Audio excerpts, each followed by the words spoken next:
নমস্কাৰ দিবলৈ বিচাৰিছোঁ এক খবৰ ফকিৰাগামত BPFৰ মটৰ চাইকেল ৰেলী আগন্তুক BTC পৰিষদীয় নিৰ্বাচনৰ ৭ নং ফকিৰাগাম অজনজাতীয় সমষ্টিৰ নিৰ্বাচনত অৱতীৰ্ণ হোৱা নিৰ্দলীয় প্ৰাৰ্থী ৰাজু কুমাৰ বৰ্মনক BPF দলে মুকলি সমৰ্থন জনোৱাৰ পিছত আজি বৰ্মনৰ সমৰ্থনত ফকিৰাগাম পুৰণি বজাৰ খেলপথাৰৰ পৰা BPF দলে প্ৰায় ২০০০ মটৰ চাইকেলেৰে এক বৃহৎ ৰেলী উলিয়ায়।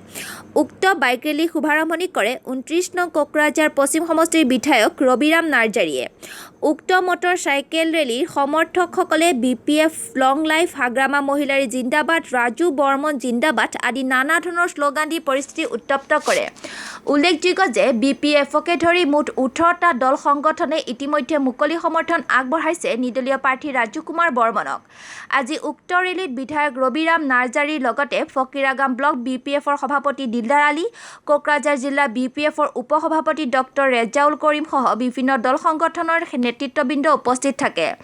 উক্ত ৰেলী ওলোৱাৰ পূৰ্বে ফকিৰাগাম পুৰণি বজাৰ খেলপথাৰত প্ৰাক্তন মুখ্যমন্ত্ৰী তৰুণ গগৈদেৱৰ প্ৰতিচ্ছবিৰ সন্মুখত ৰবিৰাম নাৰ্জাৰীয়ে বন্তি প্ৰজ্বলন কৰি শ্ৰদ্ধাঞ্জলি জ্ঞাপন কৰে।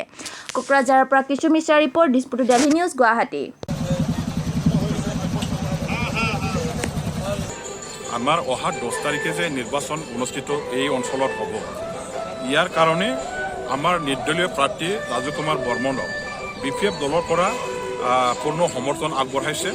আৰু BPF দলৰ লগতে আমাৰ বেংগলী ফেডাৰেশ্যনৰ 3টা গোট আছে, মন্টু, গোপাল, ৰাজীৱ মানে চৰকাৰৰ, আক্ৰাছু আছে, আমাৰ পৰমেশ্বৰ গ্ৰুপ, নাথযোগী ছাত্ৰ সন্থা, চতুৰ্ধৰ ছাত্ৰ সন্থা, SC ছাত্ৰ সন্থা, আমাৰ গৰিয়ামৰীয়া জাতীয় পৰিষদ, গৰিয়ামৰীয়া ছাত্ৰ মানে কল্যাণ পৰিষদ, আৰু আমাৰ কোচ ৰাজপুতী সন্মিলনী, নাথযোগী সন্মিলনী, কমতাপুৰ লিবাৰেশ্যন অৰ্গেনাইজেশ্যনৰ চাৰেণ্ডাৰী গ্ৰুপ, আমাৰ BTF, NLFB তেখেতসকলেও সমৰ্থন আগবঢ়াইছে।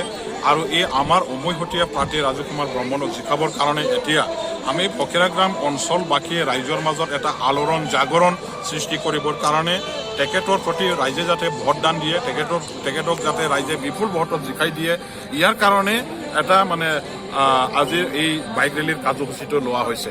আপোনাৰ সকলো মই ল'ব লাগিব, কাৰণ ইমান 18টা সংগঠনৰ ইয়াতে চব কৰ্মীবৃন্দ আহিছে, মুৰব্বীসকল আহিছে, তেওঁলোকে যে নিজে ওলাই আহিছে মোৰ কাৰণে, মই তেখেতসকলক মানে ধন্যবাদ জ্ঞাপন কৰিছোঁ, শ্ৰদ্ধা জনাই।